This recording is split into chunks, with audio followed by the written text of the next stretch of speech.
welcome here to Talk FCB and welcome back to the channel. Here today, guys, is coming up for you. We have a Barca/World Cup news roundup coming your way. What this is going to be is basically a look ahead to the fixtures to come, of course focusing on our Barcelona players and also plenty of the big World Cup news stories that are going on right now. Today, we've got news from the Spain camp, of course, by far and away the most Barca represented nation at the World Cup, only increased by Balde's call-up. We're also going to be talking about Tuesday, plenty of games coming up on that day there, plenty of Barca players in action. We're going to be looking at all of those, which will also feature Lionel Messi and Argentina. Plenty of people, of course, interested and wanting to keep an eye on Messi in this tournament.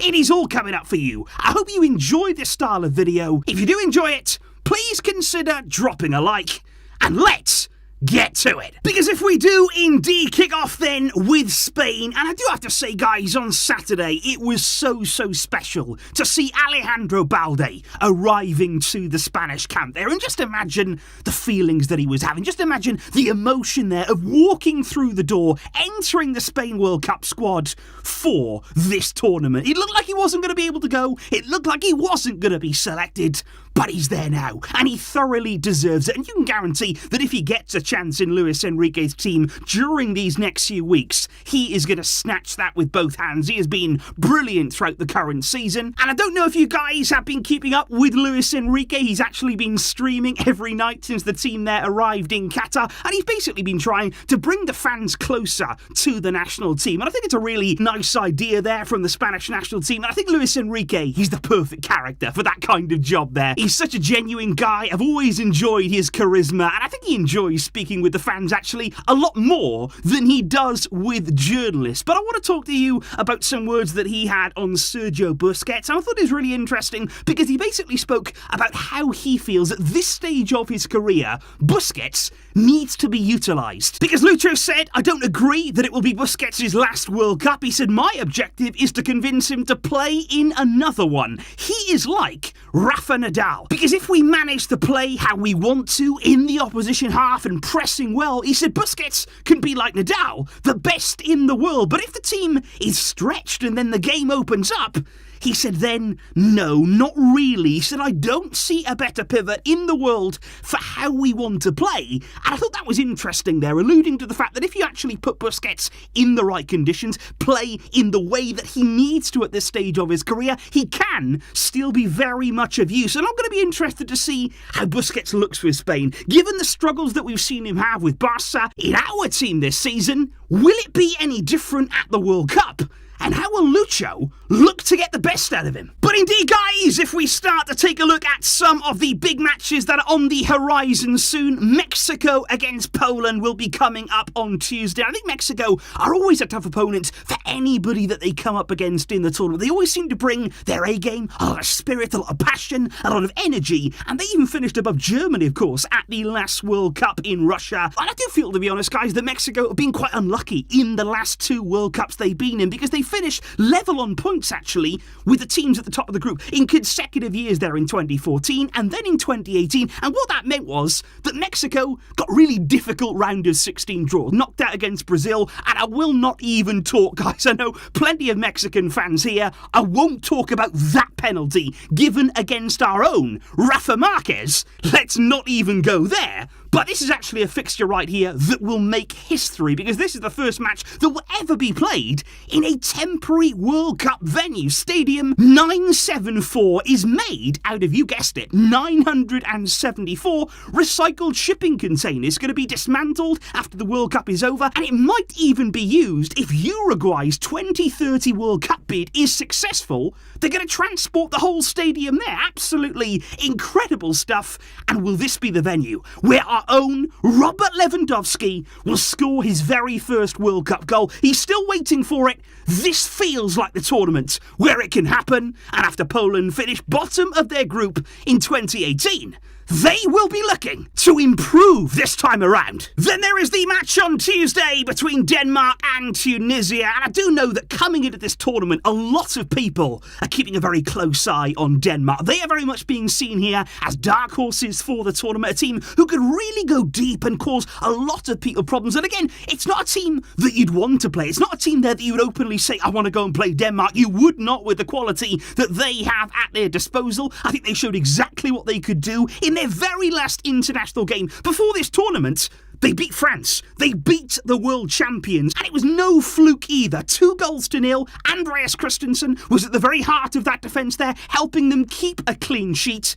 And of course against Mbappe, Griezmann and Giroud, that's light work for Andreas. He is so good in this Denmark team. And of course Denmark will play France in their group in the very next match. That one is going to be really entertaining. And speaking indeed about France, the reigning world champions defending their crown in this tournament. They're going to be coming up against Australia in their first group match. Dembele and Koundé, you'd expect to be key in Didier Deschamps' team, although they do have real quality wherever you look in that France squad. But it's funny how things work out, because France actually faced Australia in their first game back in 2018, and it wasn't an easy game for them at all. Australia made things really tough for them. It was an own goal in the final 10 minutes which gave France the win, and that was a tournament, of course, that they went on to win. But France have had a big blow over the past 24 hours with Karim Benzema out of the tournament there. Now, he has suffered a very injury-hit season, hasn't he? We've hardly seen him since he won the Ballon d'Or there, missed 9 games in total for Real Madrid this season, and even coming into the tournament, there was big doubts about his fitness and whether he'd be able to play in Qatar. He did travel with the team, he's really been trying to put himself in contention, but on Saturday, he suffered a further injury setback, and France have confirmed that a thigh injury will keep him out of the tournament. It's a massive blow, like I say, and I think in general, guys, it's another big name going home. We've seen here Sadio Mane ruled out of the World Cup there. Such a shame to see him not able to play for Senegal, a team who I'm really looking forward to watching at the World Cup. And it was a very similar situation with him. He's now undergone surgery on that problem. And I think ahead of a World Cup, it's such a shame when you lose players like that. You know, big attacking players who you want to see out there. You want to see all of those together on the biggest stage of all. And I do have to admit, guys,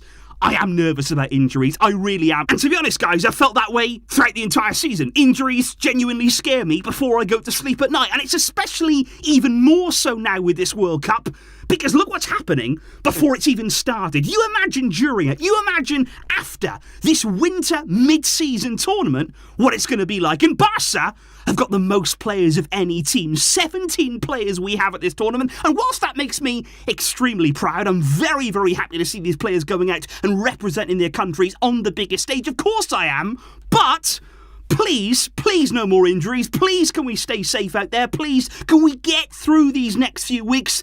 Because we can't take any more injuries at Barca. We cannot have any more of our key players being lost to injury problems. And that is definitely in the back of all of our minds over the next few weeks. And speaking indeed about injury concerns, let's move on now and talk about Argentina against Saudi Arabia. That's going to be the early kickoff on Tuesday morning. And that's a massive game there. One of the most highly anticipated games there, as Argentina will get their World Cup bid underway in Group C. And I'm really looking forward to that match indeed. But there have been a few concerns about Lionel Messi and his current condition in Qatar. He hasn't really been training in full with the rest of the team over the past few days, and especially when the media attended Argentina's opening training session, he wasn't out there on the field. He was back in the gym during that period, so there's been a few doubts swirling around. But the news right now is there is no problem with Messi. He is feeling okay. He is going to be ready to take part in this first group stage match, and of course he did play 90 minutes there in Argentina's friendly, the warm-up game against the UAE on Wednesday, and he played really well in that game as well. I was actually quite surprised that he played the full game, the full 90 minutes there in that warm-up game, but apparently after that now, he's just been taking it a little bit easily, training a bit conservatively, but he is going to be ready to go in that opening game. And this right here, if we are looking at the media reports right now and some of the speculation about how Lionel Scaloni will line up against Saudi Arabia, this apparently is going to be Argentina's team there, with an attacking trio of Lautaro Martinez, Di Maria Maria and Lionel Messi. It's going to be McAllister, De Paul and Paredes in midfield. Otamendi alongside Romero at centre-back. Scaloni opting there to stick with what has worked for him so far. Lisandro Martinez set to be left on the bench with Acuna and Molina in the full-back areas, and Emi Martinez, of course, between the sticks in what looks like a really strong and certainly together, as we spoke about there in the full Argentina video on the channel. They're a team right now pulling in the same direction and believing they can win this tournament. And of course, guys, when it comes to the World Cup, there is going to be so much football now underway and happening over these weeks to come. And of course, I'm going to try my best, as always, to stay updated with all of it here with you guys, go through country by country, player by player. But of course, there will be times where I can't cover everything, so just bear with me. I'm going to give you as much as I possibly can, and of course, dedicate lots of time here on the channel to videos. There's games going on, of course, today, well underway now, the World Cup, and indeed, on Monday, the games that we discussed on the channel yesterday. So there's lots happening and lots here for you to enjoy. I hope you did like the style today, guys, and the news that we have been discussing. Please do let me know your thoughts in the comments down below and your feelings ahead of the tournament now starting and the World Cup fever really ramping up. I will see you soon, of course. There will be match reviews on the way now. The tournament is underway, and I'm really excited for that. Please enjoy it all, and certainly have some fun over these coming weeks. And I will see you soon. But until next time, as always, it's the World Cup.